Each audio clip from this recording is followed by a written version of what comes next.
Hey guys, तो पिछले दिनों हमने आपको थॉर लव एंड थंडर का स्पॉइलर फ्री रिव्यू दिया था। अगर आपने अभी तक नहीं देखा तो हमारे चैनल पर जाकर देख सकते हैं। और इस वीडियो में हम थॉर लव एंड थंडर का स्पॉइलर रिव्यू देंगे। स्पॉइलर फ्री रिव्यू में हम थॉर लव एंड थंडर के बारे में इतनी डिटेल में बात नहीं कर सकते, लेकिन स्पॉइलर रिव्यूज में हम उन सब एक्सपेक्ट पे बात करेंगे जो मूवी देखने के बाद हम सबके दिमाग में आते हैं। तो चलें वीडियो को शुरू करते हैं। तो मूवी के फर्स्ट हाफ में बहुत ही तेजी तेजी चीजों को दिखाया जाता है। तो मूवी के स्टार्ट में ही हमें गौर और उसकी बेटी को दिखाया जाता है। तो जैसे ही मूवी स्टार्ट हुई तो मुझे ये फील हो रहा था कि ये मूवी बहुत ही अच्छे पोटेंशियल के साथ आगे बढ़ेगी, लेकिन उसके फौरन बाद ही इन्होंने जैसे गौर को नेक्रो स्वॉर्ड को मिलते हुए दिखाया, वो मेरे लिए बहुत ही डिसअपॉइंटिंग थी।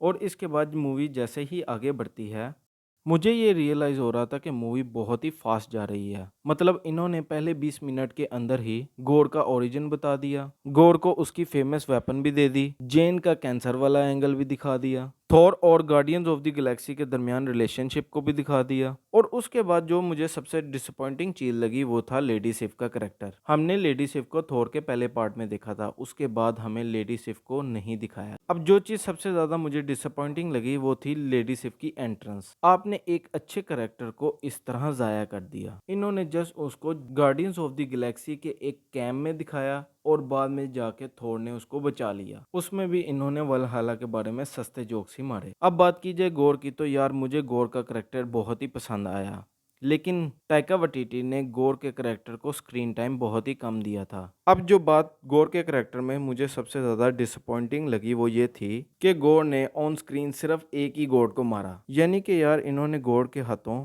पूरी मूवी में सिर्फ एक ही गॉड को मरवाया है। बाकी गॉड की जितनी भी बुचरिंग थी उसको गार्डियंस ऑफ द गैलेक्सी के डिस्ट्रेस कॉल के कैम्प में दिखाया। तो यार इनको चाहिए था कि गौर को और गॉड्स को मारते तो दिखाते, ताकि मूवी में कुछ तो पोटेंशियल बनता। इसके बाद मूवी में मुझे सबसे ज्यादा डिसअपॉइंटिंग जिस चीज ने किया वो था गौर और थॉर की दरमियान केमिस्ट्री को। टू बी ऑनेस्ट, जो लोग गौर की कॉमिक्स से वाकिफ हैं वो ये बात जानते हैं कि गौर कितना ही पावरफुल करेक्टर है, लेकिन मूवी में ऐसा कुछ दिखाया ही नहीं गया। हमने जब गौर और थॉर की पहली फाइट देखी तो उसमें ये लग रहा था कि थॉर इजीली गौर को हरा सकता है, लेकिन जैसे ही मूवी का मिड स्टार्ट होता है तो हम ये बात नोट करते हैं कि थॉर गौर के किडनैप किए हुए बच्चों को बचाने की बजाय उसका सारा ध्यान एक टीम बनाने की तरफ है, जो कि बिल्कुल अननेसेसरी है, क्योंकि आपने गौर का डर थॉर के दिल में दिखाया ही नहीं। टू बी ऑनेस्ट, थॉर एक बहुत ही पावरफुल करेक्टर है जिसने थैनोस तक को टक्कर दी है। लेकिन जो बात मुझे सबसे ज्यादा अजीब लगी कि थॉर एसगार्ड पे हुए गौर के साथ मुकाबले में इजीली जीत सकता था, लेकिन फिर भी थॉर का सारा ध्यान टीम बनाने की तरफ था। और एंड में भी हम यही देखते हैं कि थॉर अकेला ही जाकर गौर का मुकाबला करने लगता है। तो पहले फिर टीम बनाने की क्या जरूरत थी? टू बी ऑनेस्ट, थॉर को तो ये अंदाजा ही नहीं था कि गौर की पावर्स और एबिलिटीज क्या हैं, और थॉर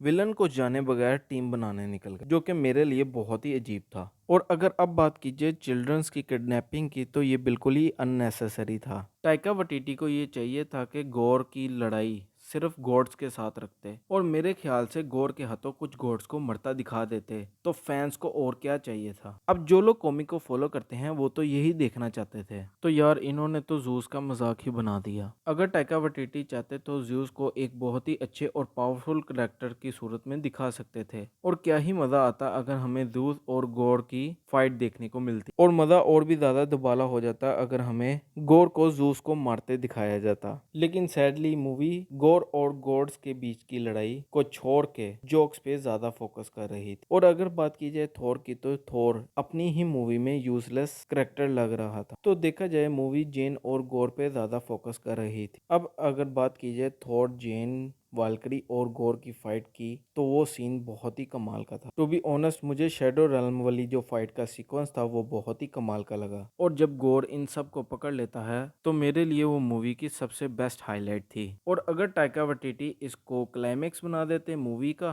तो मेरे ख्याल में मार्वल फैंस इसी में खुश हो जाते। और to be honest, shadow realm वाली जो फाइट थी वो मूवी की एंडिंग वाली फाइट से बहुत ही ज्यादा कमाल की। और टू बी ऑनेस्ट, मून वाली फाइट के बाद मुझे ये लग रहा था कि मूवी अपनी सीरियस टोन में वापस आ जाएगी, लेकिन ऐसा होता नहीं है। मूवी उसके बाद फिर जोक क्रैक करना शुरू कर दी। तो अब बात करते हैं मूवी के सबसे बड़े ड्रॉबैक यानी मूवी के क्लाइमेक्स फाइट की। तो थोर जब गोर के साथ फाइट के लिए गोर के पास पहुंचता है और बच्चों को अपनी पावर्स देता है और सब बच्चे मिलकर गोर की आर्मी से फाइट करने लगते हैं। ये मूवी का सबसे बड़ा ड्रॉबैक सीन था। मतलब चिल्ड्रन थोर की दी हुई थोड़ी सी पावर से ही ब्लैक बजर्कर्स की आर्मी को गाजर मूली की तरह काटने लगते हैं। अब जिन्होंने भी गोर की कॉमिक्स को पढ़ा है वो ये बात जानते हैं कि गोर की कॉमिक्स में कितना पोटेंशियल था और टाइका वटीटी ने इसको किस तरह जाया किया है। और देखा जाए तो टाइका वटीटी ने गोर के कैरेक्टर को सही यूटिलाइज ही नहीं, और जो लोग पहले गोर की कॉमिक से वाकिफ ही नहीं थे उनके लिए तो मूवी बहुत ही अच्छी थी। तो जब मैंने मूवी देखने के बाद थिएटर में कुछ लोगों से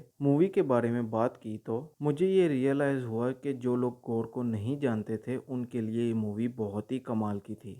तो अगर हम मूवी के बारे में जितनी भी देर बात करें वो कम है। अब हम अगली वीडियो में इसके हिडन डिटेल्स और कॉमिक रेफरेंस के बारे में डिस्कस करेंगे। तो वीडियो को यहीं पे रैप अप करते हैं और मिलते हैं अगली वीडियो। तो हमारे चैनल को लाइक करें, सब्सक्राइब करें और बेल आइकन का बटन दबा दें। Thank you for watching comic rewind.